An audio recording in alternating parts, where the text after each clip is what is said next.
পৃথিবীর সবচেয়ে ভয়ঙ্কর, সবচেয়ে রহস্যময় অন্ধকারে যদি নামতে চান, আপনাকে যেতে হবে সাগরের বুক চিরে, গভীরেরও গভীরে, যেখানে আলো পৌঁছায় না, যেখানে মানুষের পদচিহ্ন প্রায় নেই। সেটাই হলো মারিয়ানা ট্রেঞ্চ। সমুদ্র পৃষ্ঠ থেকে প্রায় 11 কিলোমিটার নিচে। কল্পনা করুন, এভারেস্ট পাহাড়কে যদি উল্টো করে এই গহ্বরের ভেতর নামিয়ে দেন, তবুও ওপরে কয়েক কিলোমিটার ফাঁকা পড়ে থাকবে। এ যেন এক অতল গহ্বর, যা পৃথিবীর বুকে রহস্যের চাবি হয়ে লুকিয়ে আছে। এই গহ্বর এতটাই অন্ধকার যে সেখানে সূর্যের আলো কখনো পৌঁছায় না। চাপ এতটাই প্রচণ্ড যেন আপনার শরীরের ওপর কয়েকশো বিমান একসাথে বসে আছে।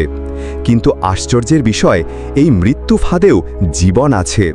ভয়ঙ্কর আকৃতির মাছ, অদ্ভুত প্রাণী, যাদের চোখ আলো ছাড়াই অন্ধকার ভেদ করে।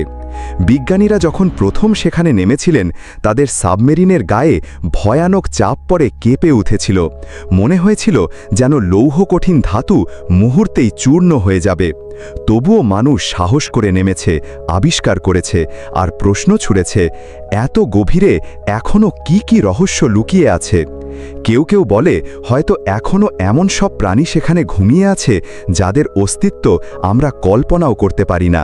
হয়তো সেখানে লুকিয়ে আছে পৃথিবীর অতীত, অজানা কোনো রহস্য, হারিয়ে যাওয়া সভ্যতার ছায়া। মারিয়ানা ট্রেঞ্চ শুধু একটি গহ্বর নয়, এটা মানুষের কৌতূহল আর সাহসের প্রতীক।